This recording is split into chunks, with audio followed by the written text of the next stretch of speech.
All right, so let's take a look at the demographics section now, which is really a core and important one. So first up, let's look at the overview. The demographics overview, as the name suggests, gives you an overview of the demographics, which in our case is really age brackets and gender distribution of your audience for the given time range. Don't forget that. So it's always time range specific. And you might be wondering right now, wait. How does Google know whether a user is male or female, right? Or how does Google know the age range of a particular user, right? How can it infer that? Well, this is something called Google Ads settings. And I encourage you all to Google that right now. Just type in Google Ads settings. And the first result should be Ads settings by Google. Click on that. And this is me now. This is my user profile. But if you scroll down, it's going to show you your topics that Google inferred as being your interests based on your browsing behavior. And also it shows you your predicted gender and age. You can change it. You can change it, correct it, or mess with Google if you wanted to. And you can also unselect certain interests that you don't really have. So for example, I can show you something interesting here already. My wife is Indian, and she uses this computer sometimes. So the fact that up here it shows Bollywood and South Asian films as one of my interests, I would argue, well, that's not really correct for me as a person.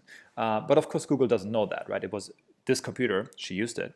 And so keep in mind that all of these things that are being inferred here on demographics and also later with interests are really based on the behavior or the usage of a particular device, which might mix things up. If you have children, they use your device, right? Your interests might be all over the place, and your age and gender might be all over the place as well. So keep that in mind as you go through the demographics and interest sections here. So take it with a grain of salt. But nevertheless, if you click on age, the age report, here you have then a report broken down by age groups. So this is then quite useful to understand, for example, how various age brackets performed. So for example, we have here the 25 to 34-year-olds. This is ordered by sessions here for that time.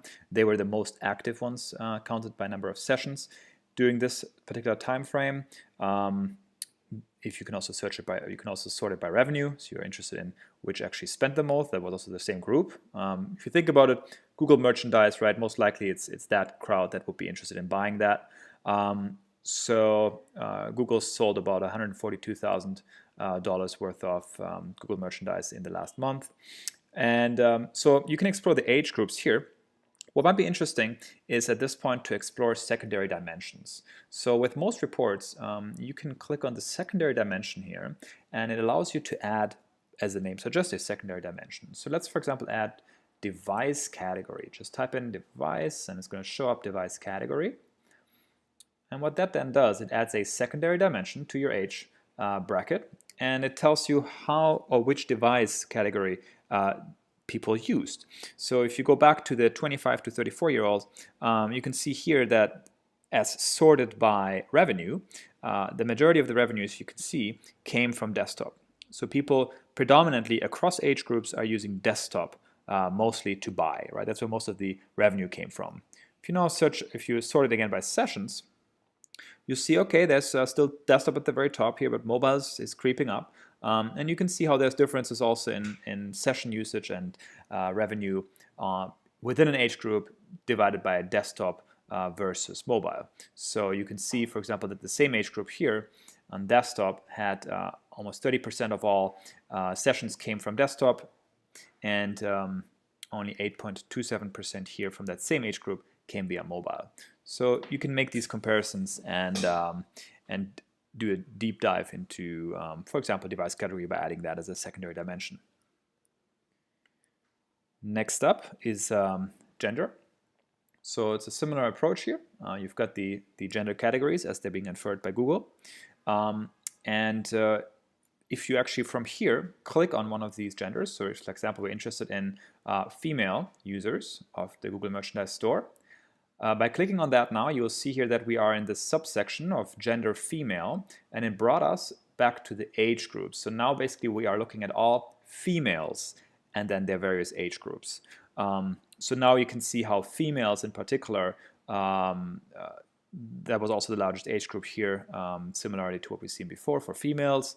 If you click on one of these age groups, then on the next step, it will show you the interest categories for that particular selection of females in the age group of 25 to 34-year-olds.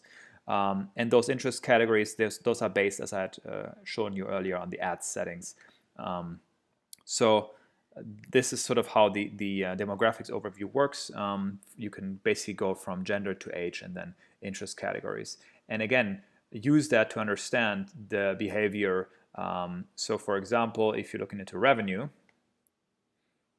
you can see that people that were specifically interested in arts and entertainment, celebrities and entertainment news tend to be those that also spend the most money on the Google Merchandise Store. So second then by travel, air travel, and so forth. And again, that of course can be useful if you're doing advertising campaigns, right? Because then you can target people accordingly. Let's move on now to the interest section and start with the overview there.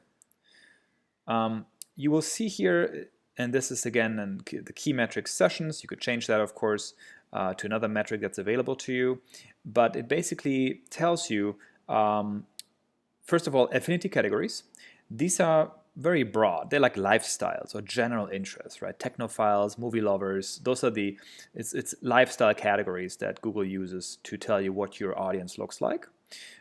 In market segments, those relate to a particular product or purchase interests. So based on your browsing behavior, Google can infer that, for example, a large segment here, or the largest single segment, are interested in buying consumer electronics and mobile phones, followed by travel and hotel accommodations. So that again tells you also what these people's intents are currently and how this might relate to your store. So knowing that most people are interested in shopping for consumer electronics, mobile phones, the Google Merchandise Store is probably well advised to offer accessories around electronics and mobile phones on their website, because these are the same people that are buying these devices right now. The other category are the most specific interests. So they're even more specific than the other two. And for example, you can see this here as one. There's a segment here that's interested in references, in particular general references, and dictionaries and encyclopedias. So that's a very, very specific niche of users that have had certain browsing patterns and search patterns. So again, you can take this and take it with a grain of salt, obviously, as we talked about before, but it might be useful to leverage this data in content creation on your website, or of course campaign creation and advertising spend. Next up, let's go further down here into our geo section, the geography section, and let's start with the language. I mentioned this earlier, but the language section, and by the way, you can already tell that most reports follow a similar outline and layout. So this is of course on purpose. Once you know one, you feel comfortable with all the others. The language report is based on the user's browser's language settings. So here you can see that the majority of sessions came from the US, the majority of revenue as well. You could search, or you could sort this by e-commerce conversion rate, for example. So you can see also those were the highest converters. Interestingly here, the next one is here Canada, that has the next highest conversion rate, and so forth. So you can understand how users are basically engaging with your site based on their browser's language settings. Next up, let's take a look at location. And the location is based on the IP address. So note that there's a map overlay. So here we can see the IP address is mapped to a map. And you can also go to the Explorer, which is sort of the time plot using key metrics again. Let's stay in the map overlay for now. So what can you do with this? It shows you the top countries. Again, this is by default searched by sessions, sorted by sessions rather. We can change this metric. So for example, let's display them as alphabetical list. I find that a bit easier sometimes to find things. Let's choose percentage new sessions instead. So what does that tell us? This basically shows us the top countries in terms of percentage of new sessions originating from that country. So it's basically emerging markets, if you will. So you can see, and you can search that again by revenue if you wanted to. It's United States, Canada, Germany, Singapore, and Switzerland. This is then, again, based on the percentage of new sessions generated. Of course, you can also sort it by sessions or percentage new sessions here, which of course in our case will be 100 because we had selected that earlier.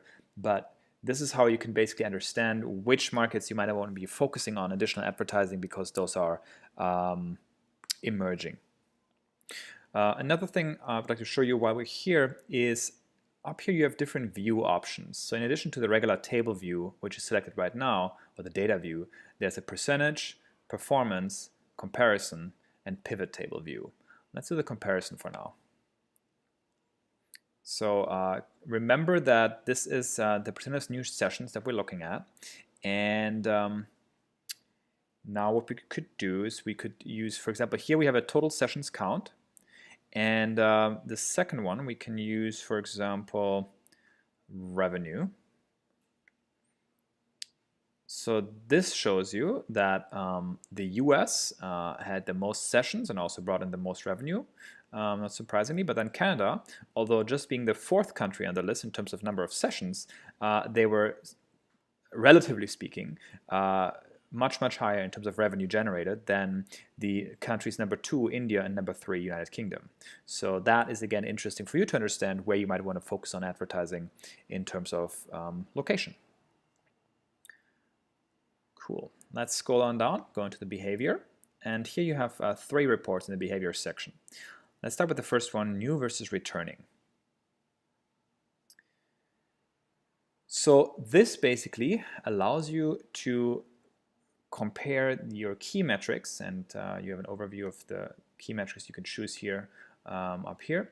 But basically, you can use your key metrics and compare how new visitors versus returning visitors, and that's measured based on the time frame that's currently selected, perform on your site. What is it that they do? And here we could again go into our comparison view for the table, which might be helpful. And we can change this one here to e-commerce conversion rate, for example.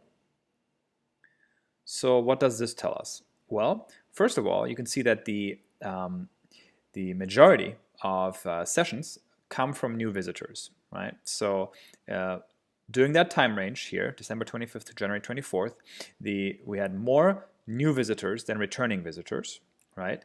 However, in terms of e-commerce conversion rate, we had, relatively speaking, more returning visitors converting, meaning making a purchase, than new visitors. So from that, you can infer that most people don't make their purchase on the first time they come to the store, right? It's a store that works on engagement and return, and that's when people convert. So again, you can use this data then maybe to create content strategy around that, so that you have to get people to come back to the site basically and engage them, and that's when they will convert.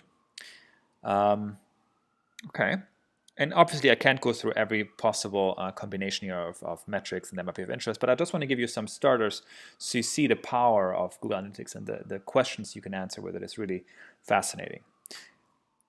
So next one is the frequency and recency report. Frequency is up here selected by default the count of sessions. So basically it tells you you had the vast majority of sessions that during that time frame only had a single session, meaning they never came back. Then you had these amount of sessions during that time frame that had 2 sessions, they came back twice, and so forth. So you actually have, and that's quite interesting, a long tail distribution here, and you actually have 94 sessions during that time that had over 200 sessions coming back. So that's how many times a user returned during that particular time, which is a lot. It might be interesting again to see that there's also a little bump here, right, with 1400. So it tells you that the count of sessions from 9 to 14, there seems to be something about that. So in a month, because we're looking at the time frame of 30 days, there seems to be people coming back. There's some bump here. Something is happening where people come back between 9 and 14 times, and that's, I don't know yet why that is the case. It's an interesting observation, and it's something that tells you about the frequency and sort of the stickiness of your website, right? How many times do people come back? Basically, it tells you that for the duration that you're looking at, and it tells you how sticky your content is. The days since last session, this is sort of your recency view. This tells you how long it took people to come back to your site. So as we knew earlier, the vast majority only come to your site once, so there's 0 days here. But then we have also a number of people that come back and 1 day after, 2 days after, and so forth. And then here again, you have this bump between 15 and 30 days. That's when you have, again, a number of sessions, people coming back. So as we knew from earlier, there was this bump of between 9 to 14 sessions. So it seems like many people come back after about 2 weeks to your site. Now, knowing that, you can use that to influence your content publishing strategy, right? If you know that a large number of people come back after about 2 weeks, well, then maybe it doesn't make sense to update your content daily. Right? Maybe it's enough if you do that every 2 weeks. Or if you want to shift those people to come back earlier, you might want to create, I don't know, email alerts, right? To alert them of new content and have them come back to your site sooner rather than after 15 days or longer. So that's where frequency and recency can come in handy. The engagement report shows you the session duration, which is really the time spent per session. And this is in seconds here. So you can see that the majority of sessions, they were short, right, between 0 to 10 seconds. But then you have, again, a bump here where up to 3 minutes, right, you have a large number. So that tells you, that tells you the amount of time that people tend to spend on your site and gives you a distribution overview. Now, do you want that to be longer or shorter? Well, that depends. Right? For the Google Merchandise Store, well, probably a little on the longer side, but also not too long. If it's too long, people might not be finding what they want, right? So that depends a bit, but you have to ask yourself, what's your goal, right? Are you a publishing site that's there to get people to stay on the site so that they see many ads, for example? Well, then you want to have that number be shifted so that most of them stay longer.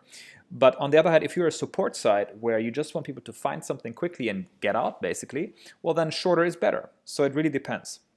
And it's tough to find a general answer for what's the right goal here. Page depth, in turn, tells you the engagement based on how many pages people viewed. So again, one page is the vast majority here. And then you can see you have a long tail distribution. And interestingly, again, you have a large number of people that have viewed over 20 pages. So that's a lot. So they've been clicking around quite a lot, looking at various different products, and hopefully purchasing as well. And again, is that a good thing? Do you want people to look at more pages versus less pages? Well, in the case of a store, that depends. Again, if you're offering a store, depending on the products you're offering, right? Do you want people to browse around and sort of do this window shopping? Or is it a kind of store where people are looking for something very specific? Certain, I don't know, screws, for example. I don't know, you're selling your specialist store in screws. Probably people won't be window shopping for that, but they have a specific need. So there you want to have a shorter page depth than in a different kind of store. Or if you have a college website, for example, right? There you want people to explore the college, the admissions process, and all those things. So you want people to look at more pages versus if you have a website for a coffee shop, right? Where people just want to see where it's located and maybe the menu at best. So, but anyway, this is an overview of where we are with engagement. And I'm going to go into the next video with the remaining categories in our audience overview.